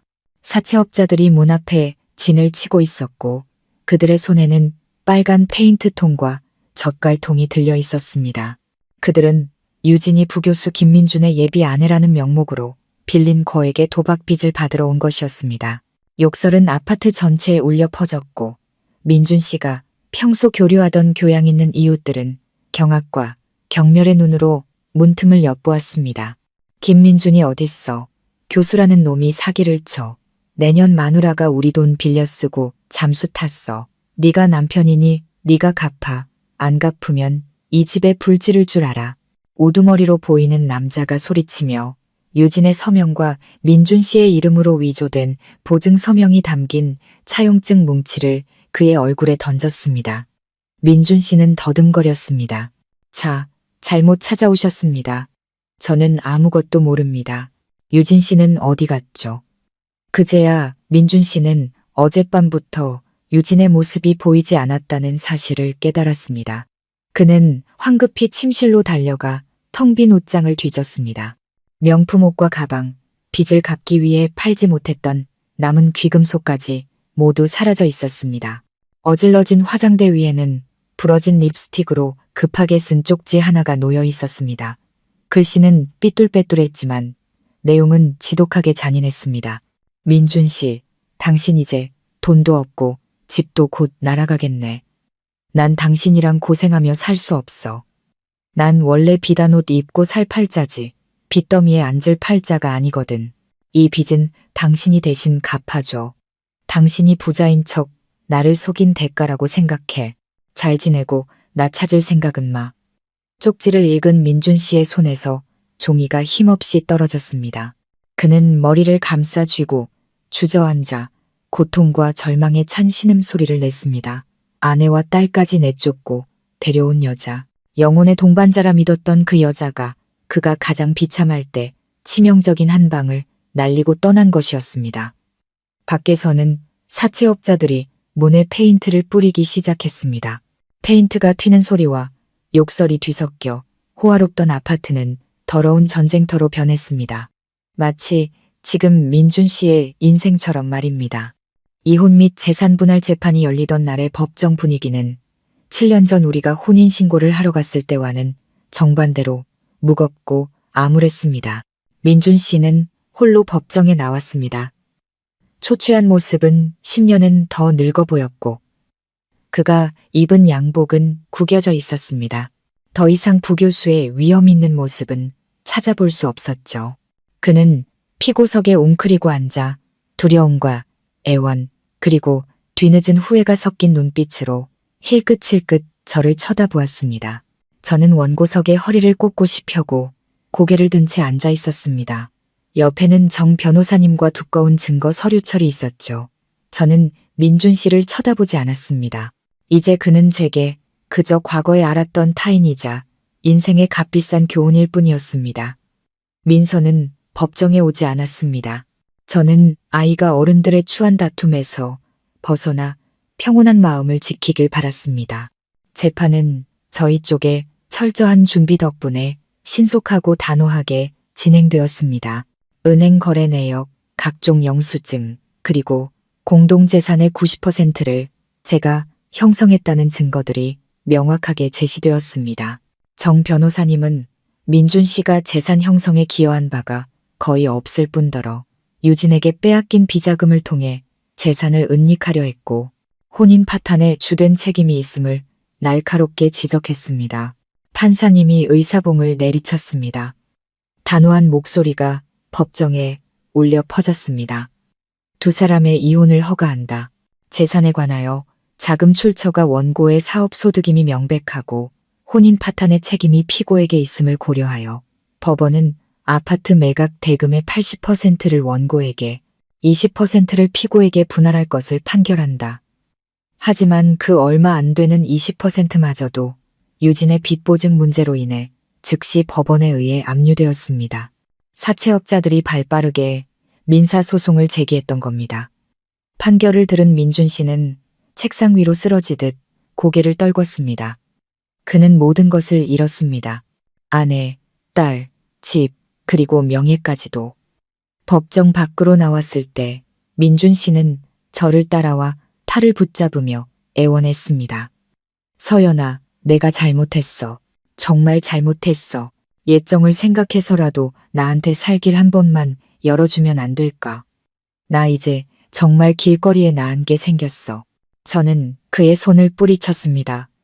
그의 충혈된 눈을 똑바로 보며 담담하게 대답했습니다.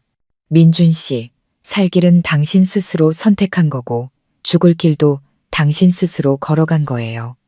당신이 나를 빈손으로 내쫓을 때 내게 살 길을 열어줄 생각은 해봤나요? 당신의 기여도 0에 대한 대가로 20%면 충분해요.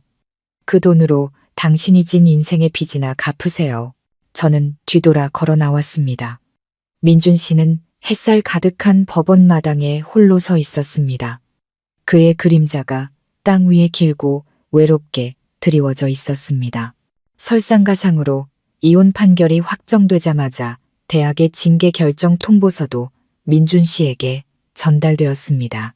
사회적 물의를 일으켜 교수의 이미지를 심각하게 훼손했고 사채업자들이 학교 정문까지 찾아와 소란을 피운 점 등을 이유로 징계위원회는 민준 씨를 영구 파면하기로 결정했습니다. 그의 연구실문에 붙어있던 부교수 김민준 박사 명패는 뜯겨져 쓰레기통에 버려졌습니다. 한순간의 욕정과 헛된 명예 때문에 30년의 노력이 물거품이 된 것입니다. 아파트를 새 주인에게 넘겨줘야 하는 날, 민준 씨는 마지막 남은 개인 물품들을 묵묵히 챙겼습니다. 낡은 옷 몇 벌과 이제는 아무도 읽지 않는 책, 무더기가 전부였습니다. 그는 찢어진 여행 가방을 끌고 엘리베이터에서 내렸습니다. 예전에는 고개를 빳빳이 들고 지나다녔던 화려한 로비에서 이제는 경비원과 이웃들의 힐끔거리는 시선을 피해 고개를 숙여야 했습니다. 민준 씨는 햇볕도 들지 않는 구불구불한 골목 깊숙한 곳에 있는 축축한 반지하 단칸방을 구해야 했습니다.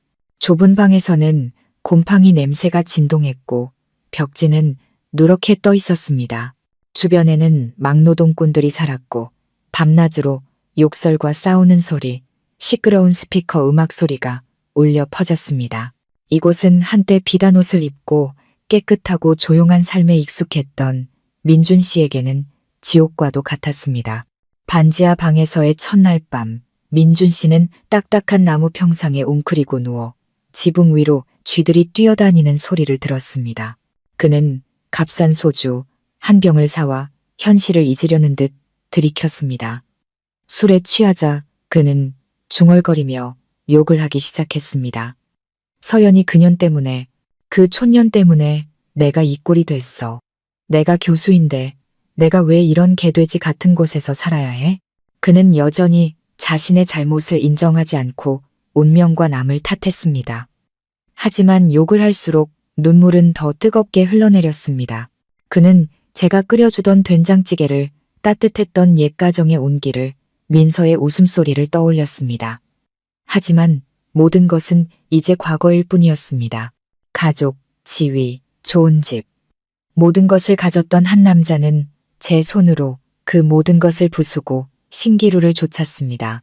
그리고 이제 그는 사회의 가장 밑바닥에서 고독과 가난으로 그 대가를 치르고 있었습니다. 똑같은 결혼 생활에서 벗어난 것은 마치 가슴을 짓누르던 거대한 돌덩이를 내려놓은 것 같았습니다. 저는 더 이상 남편의 눈치를 보며 살지 않았고 무식하다거나 촌스럽다는 비난에 두려워하지 않아도 되었습니다. 재산 분할과 사업 수익으로 얻은 자금으로 저는 농산물 직거래 쇼핑몰의 규모를 확장하기로 결심했습니다. 작고 축축한 창고에서 벗어나 번화가에 더 크고 깨끗한 매장을 임대했습니다. 그리고 고급 도시락 배달 서비스를 결합했죠. 저는 새로운 브랜드의 이름을 서연의 부엌이라고 지었습니다. 소박하지만 제 모든 열정이 담긴 이름이었습니다. 제가 만드는 음식은 5성급 레스토랑처럼 화려하진 않았지만 집밥에 깊은 맛이 있었습니다. 구수한 된장찌개, 매콤한 제육볶음, 바삭한 김치전. 이 소박하고 진솔한 맛은 오히려 인스턴트 음식과 기름진 회식에 지친 도시 사람들에게 특별한 것이 되었습니다. 손님들은 구름처럼 몰려들었고 주문 전화는 아침부터 밤까지 쉴 새 없이 울렸습니다. 일에 파묻혀 살았지만 저는 전혀 피곤하지 않았습니다. 오히려 살아있다는 활력이 넘쳤습니다. 저는 제 자신을 가꾸기 시작했습니다. 예전처럼 대충 묶던 긴 머리를 자르고 세련되고 활동적인 단발머리로 바꿨습니다. 더 이상 펑퍼짐한 실내복 대신 35살 여성의 원숙한 아름다움을 돋보이게 하는 단정한 오피스룩을 입었습니다. 돈을 모아 국산 중형차도 한 대 샀습니다. 거래처를 다니거나 민서를 데리러 갈 때 편리했죠.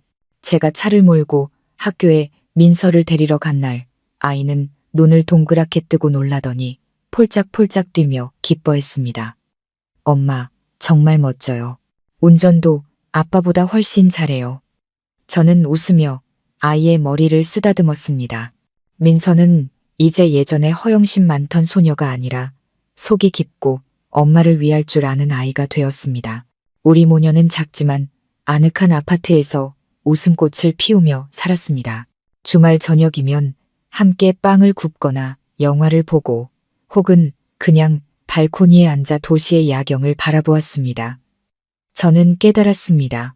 행복이란 교수 부인 소리를 듣는 것이 아니라 내 삶의 주인이 되어 내가 사랑하는 일을 하고 나를 진정으로 아껴주는 사람들과 함께하는 것이라는 걸요. 몇몇 성공한 남자들이 제게 호감을 표했지만 저는 그저 웃어넘길 뿐이었습니다. 제 마음은 이제 충분히 가득 차서 더 이상 임시방편의 조각이 필요 없었습니다. 늦가을 서울에는 종종 차가운 소나기가 쏟아지곤 합니다. 그렇게 비가 억수같이 쏟아지던 어느 날 정오, 제가 서연의 부엌 계산대에서 직원들에게 도시락 배달 순서를 지시하고 있을 때 가게의 유리문이 세차게 열렸습니다. 한 중년 남자가 들어왔습니다. 남루하고 초라한 모습이었고 찢어진 비옷에서는 빗물이 뚝뚝 떨어져 반짝이는 바닥을 적셨습니다. 그는 문가에서 머뭇거리며 가장 값싼 자리를 찾는 듯 불안한 눈으로 주위를 둘러보았습니다. 안에 입은 옷은 낡고 해졌고 구두는 가죽이 벗겨져 있었습니다. 그는 너무 늙고 고생한 모습이라 제 직원이 노숙자가 구걸하러 온 줄 알고 정중하게 내보내려 했습니다. 하지만 그가 낡은 헬멧을 벗는 순간 제 심장이 쿵 내려앉았습니다. 머리는 반백이 되었고 이마에는 깊은 주름이 가득했지만 저는 그 남자가 민준 씨, 제 전남편이라는 것을 단번에 알아보았습니다. 한때 저에게서 된장 냄새가 난다며 비난했던 그 고상한 부교수가 지금은 참한 말로 표현할 수 없을 만큼 비참한 모습으로 제 앞에 서 있었습니다. 그는 저를 알아보지 못하는 듯 했습니다. 계산대 뒤에 서 있는 세련되고 아름다운 여사장이 저라는 것을 상상도 못했겠죠. 그는 고개를 푹 숙인 채 가장 구석진 자리로 가서는 쉰 목소리로 주문했습니다. 여기 제일 싼 백반 하나요. 밥 좀 많이 주세요. 배가 고파서요. 그 광경을 보며 제 마음속에서는 상상했던 통쾌함이 일어나지 않았습니다. 저를 배신한 자가 벌을 받는 것을 보고 기쁜 것이 아니라 한 인간의 삶에 대한 깊은 연민과 씁쓸함이 밀려왔습니다. 허영심과 배신 때문에 영광의 정점에서 나락으로 떨어진 남자. 저는 직원에게 손짓해 멈추게 하고 직접 주방으로 들어갔습니다. 그를 쫓아내고 싶지도 않았고 나서서 그를 더 부끄럽게 만들고 싶지도 않았습니다. 저는 그에게 마지막 한 끼 식사를 대접하고 싶었습니다. 자비와 용서의 식사였습니다. 민준 씨는 가게 구석에 웅크리고 앉아 무료로 제공되는 찬물을 벌컥벌컥 마셨습니다. 그는 주위의 다른 손님들, 깔끔하게 차려입고 즐겁게 담소하는 직장인들을 부러움과 수치심이 섞인 눈으로 바라보았습니다. 아마 자신도 한때 그 세계의 일원이었고 존경받던 시절을 떠올리고 있었을 겁니다. 하지만 이제 그는 실패자, 사회의 변두리를 떠도는 유령일 뿐이었습니다. 저는 직접 뜨거운 된장찌개를 한 그릇 뜨고 간 묻힌 아삭한 깍두기와 진한 양념의 제육볶음을 담았습니다. 저는 식판을 계산대에 올려놓고 직원에게 10번 테이블 손님에게 가져다 주라고 일렀습니다. 어린 직원이 놀라서 물었습니다. 사장님, 저 손님은 제일 싼 백반 시켰는데요. 이건 스페셜 정식이잖아요. 저는 부드럽게 미소 지었습니다. 그냥 가져다 드려. 오늘 비 오는데 오신 손님께 드리는 서비스라고 하고 식판이 테이블에 놓이자 익숙한 된장찌개 냄새가 민준 씨의 코를 찔렀습니다. 그는 찌개 그릇을 보고 멍하니 있다가 젓가락을 쥔 손을 부들부들 떨었습니다. 노란 두부와 애호박, 파릇한 파가 어우러진 된장찌개. 그가 제게 이혼 서류를 내밀었던 운명의 그날 아침, 제가 끓여주었던 찌개와 똑같았습니다. 그날 그는 이 찌개를 촌스럽다며 자신의 수준에 맞지 않는다며 밀어냈습니다. 하지만 지금 굶주린 배 앞에서는 이 찌개가 세상에서 가장 간절한 진수성찬이 되었습니다. 민준 씨는 고개를 들어 직원에게 고맙다고 말하려다 멀리서 그를 지켜보던 저와 눈이 마주쳤습니다. 그 순간 시간은 멈춘 듯 했습니다. 민준 씨는 그대로 얼어붙었고 손에 들었던 젓가락이 쨍하는 소리를 내며 바닥에 떨어졌습니다. 그는 저를 멍하니 쳐다보았습니다. 그의 표정은 경악에서 극심한 수치심으로 변해갔습니다. 그는 저 세련되고 능력 있는 여사장이 자신이 경멸하고 버렸던 전처라는 사실을 깨달은 겁니다. 민준 씨는 일어나 도망치려 했지만 굶주린 배와 늙어버린 몸이 그의 발을 붙잡았습니다. 그는 고개를 푹 숙인 채 된장찌개 그릇 위로 눈물을 뚝뚝 흘렸습니다. 그는 허겁지겁 밥 한 수를 뜨고 찌개 한 숟가락을 떠먹었습니다. 구수한 된장 맛, 달큰한 애호박 맛, 짭짤한 두부 맛, 모든 것이 어우러져 혀끝에서는 너무나 맛있었지만 목구멍으로 넘어가는 순간은 지독하게 썼습니다. 민준 씨는 먹으면서 울었습니다. 목구멍 깊은 곳에서 억눌린 흐느낌이 고통스러운 신음소리로 새어나왔습니다. 그는 자신이 행복이라는 황금 밥그릇을 제 손으로 깨부수고 헛된 신기루를 좇았음을 깨달았습니다. 매일 이 맛있는 음식을 해주던 헌신적인 아내는 이제 성공한 사업가가 되었고 그것을 비웃던 자신은 이제 그녀의 동정심에 기대 서비스라는 이름으로 한 끼를 구걸하고 있었습니다. 이 된장찌개는 단순한 음식이 아니라 인생이 민준 씨에게 안겨준 가장 쓰디쓴 인과응보의 교훈이었습니다. 식사를 마친 민준 씨는 식사값에 턱없이 부족하다는 것을 알면서도 구겨진 지폐 몇 장을 조용히 테이블 위에 남겨두었습니다. 그는 마지막까지 저를 쳐다보지 못하고 헬멧을 쓴 채 쏟아지는 비 속으로 걸어나갔습니다. 그의 정처 없는 여정은 계속될 것이었습니다. 식당에서의 우연한 만남 이후 민준 씨는 헛된 희망을 품기 시작한 듯 했습니다. 그는 제가 아직 그에게 연민을 가지고 있으며 무엇보다 제가 이룬 부와 성공을 보았습니다. 곤궁함과 탐욕 그리고 남은 자존심이 그를 다시 돌아올 방법을 찾게 만들었습니다.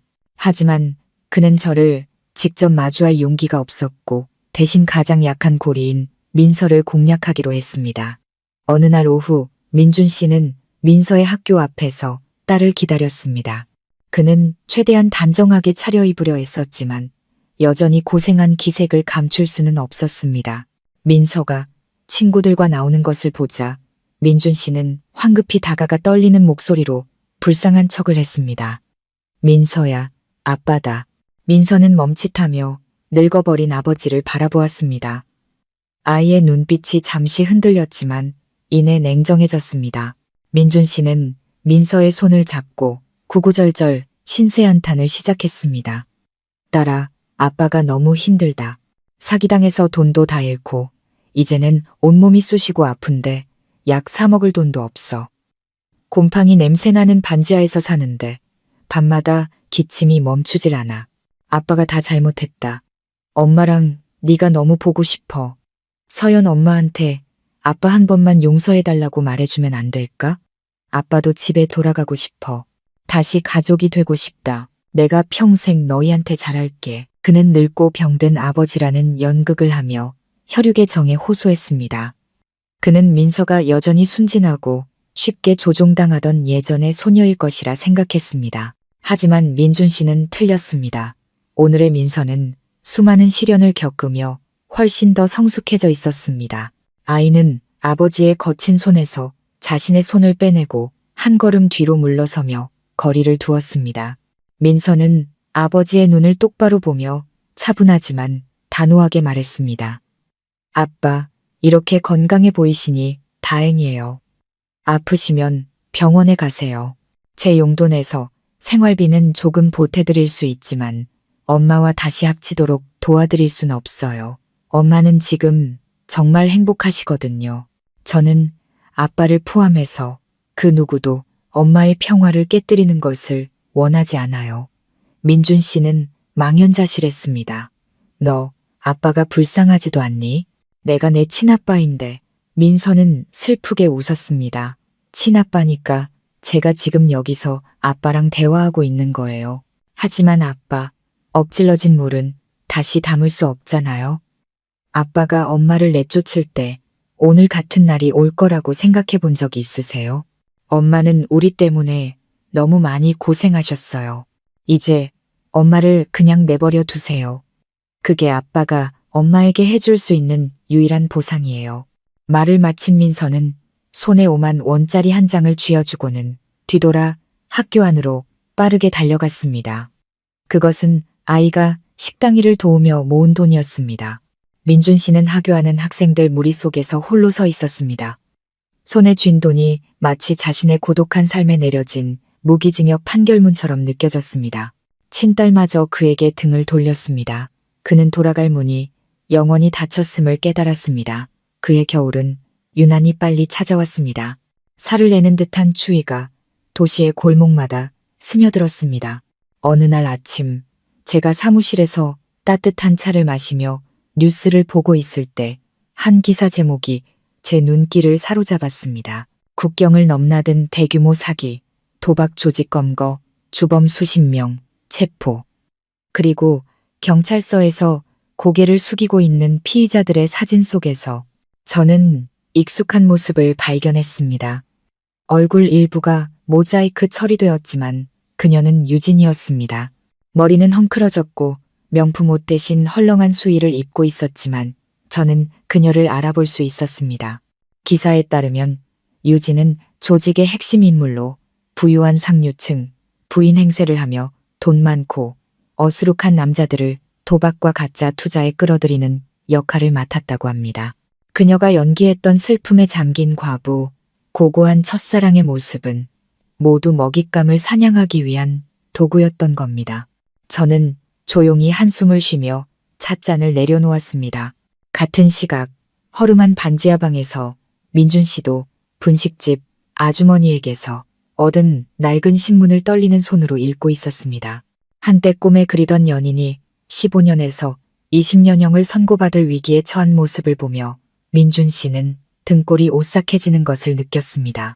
그는 만약 그날 제가 단호하게 이혼하지 않고 재산을 정리하지 않았다면 지금쯤 자신도 공범 또는 범죄, 은닉 혐의로 유진과 함께 철창 신세를 지고 있을지도 모른다는 생각에 소름이 끼쳤습니다.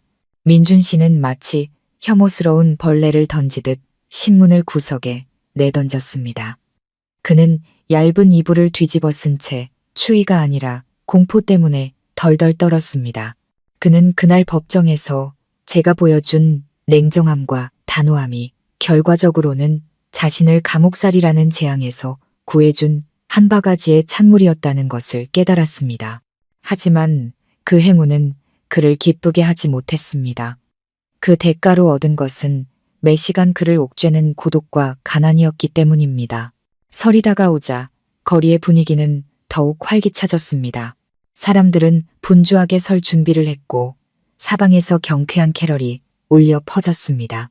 하지만 민준 씨의 축축한 반지하 방에는 죽음 같은 침묵과 값싼 술 냄새만이 가득했습니다. 민서에게 도움을 거절당한 후 민준 씨는 깊은 절망에 빠졌습니다. 그는 밥 대신 술을 마셨습니다. 굶주림을 잊고 집에 대한 그리움과 후회를 잊기 위해서였습니다. 섣달금은 밤, 하늘에서는 진눈깨비가 흩날렸습니다. 민준 씨는 텅 빈 술병 옆에 홀로 앉아 거미줄 친 천장을 바라보았습니다. 그는 무의식 중에 제 이름과 민서의 이름을 중얼거렸습니다. 갑자기 뒷목에서부터 머리끝까지 찌르는 듯한 극심한 통증이 느껴졌습니다. 가슴이 누가 쥐어짜는 것처럼 답답해졌습니다. 민준 씨는 물이라도 마시려고 애써 일어나려 했지만 다리가 말을 듣지 않았습니다. 눈앞이 캄캄해지며 세상이 심하게 흔들렸습니다. 민준 씨는 차가운 바닥 위로 쓰러졌고 플라스틱 의자가 쿵하는 건조한 소리를 냈습니다. 그는 소리쳐 도움을 청하려 했지만 목이 굳어 하는 약한 신음소리만 낼 수 있었습니다. 바닥에 쓰러져 꼼짝도 못하는 채 민준 씨의 눈에서 눈물이 흘러내렸습니다.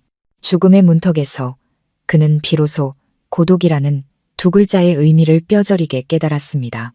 아내도 자식도 친척도 없이 이렇게 죽어가도 아무도 모를 것이었습니다. 다행히 연말 전기세를 받으러 다니던 집주인 아주머니가 이상한 소리를 들었습니다. 그녀는 문을 계속 두드렸지만 대답이 없자 불길한 예감의 이웃들을 불러 문을 부수고 들어갔습니다. 사람들은 바닥에 쓰러져 희미한 숨을 몰아쉬고 있는 민준 씨를 발견했습니다. 구급차 사이렌 소리가 작은 골목길에 정적을 깨뜨리며 울려 퍼졌습니다.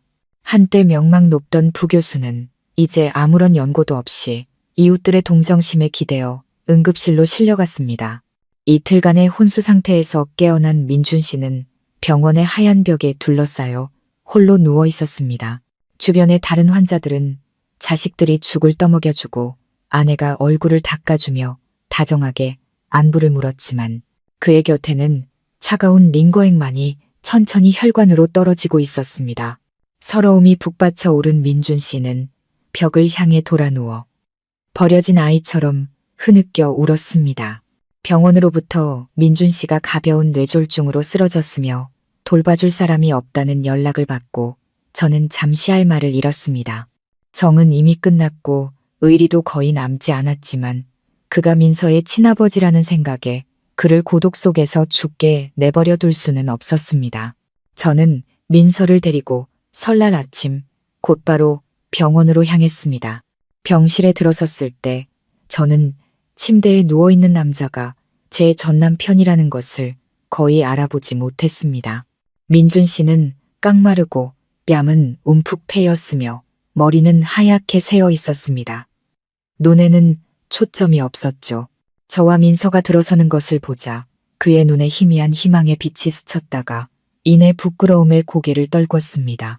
민준 씨가 애써 몸을 일으키려 했지만 저는 손짓으로 그를 제지했습니다.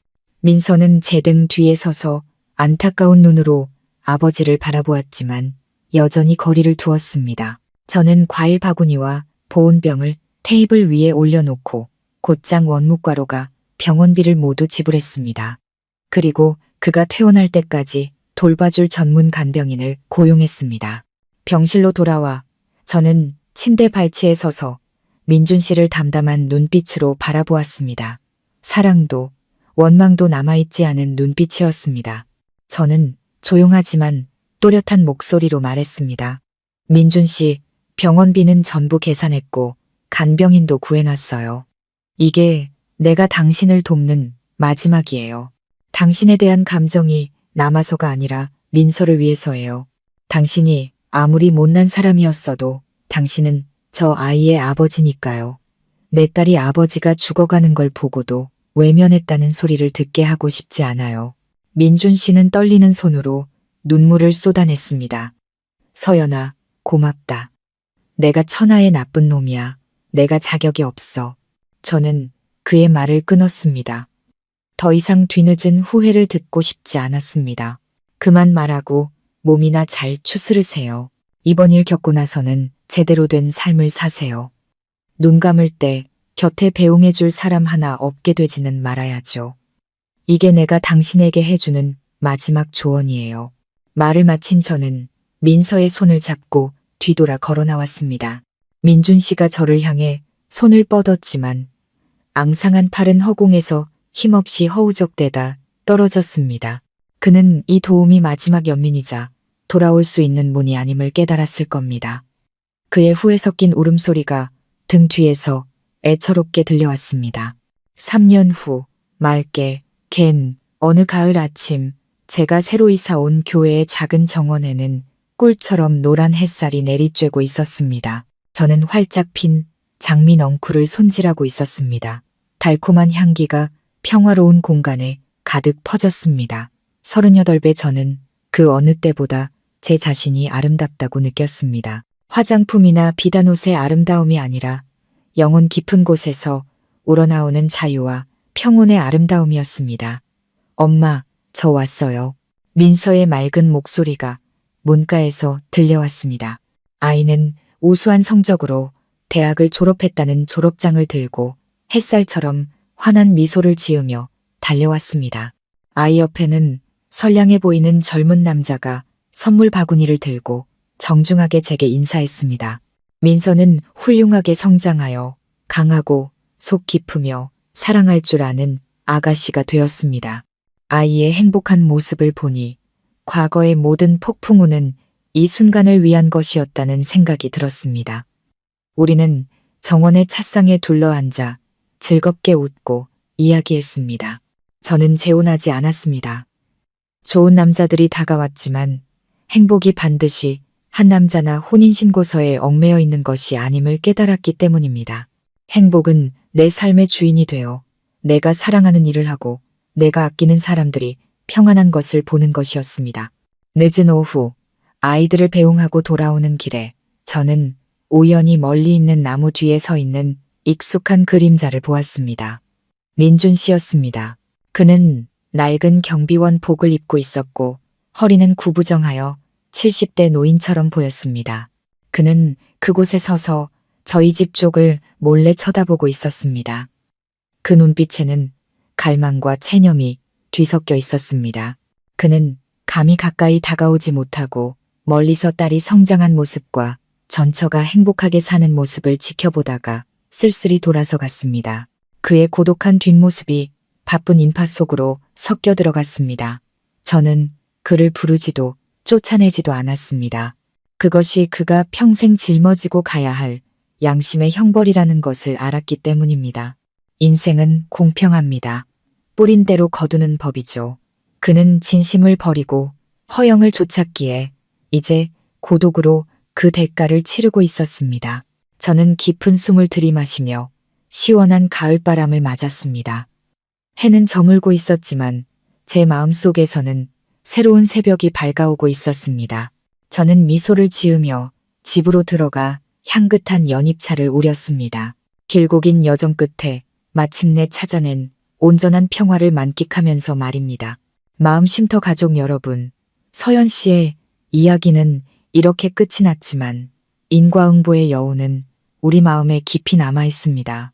이 이야기를 통해 우리는 돈과 명예가 양날의 검과 같다는 것을 알 수 있습니다.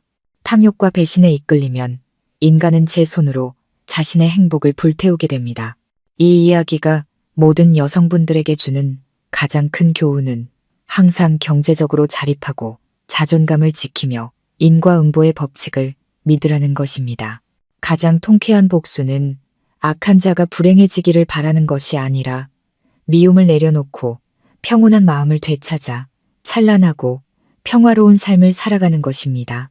오늘 이야기가 여러분에게 잠시나마 자신을 돌아보는 시간을 선물하고 선한 것에 대한 믿음을 더해 주었기를 바랍니다. 비 온 뒤에 땅이 굳듯이 선량한 사람은 반드시 평안을 얻게 될 것입니다. 오늘 이야기가 마음에 드셨다면 마음쉼터 채널 구독과 좋아요, 알림 설정 잊지 마시고 댓글로 여러분의 생각도 나눠주세요. 들어주셔서 감사합니다. 다음 이야기에서 다시 뵙겠습니다.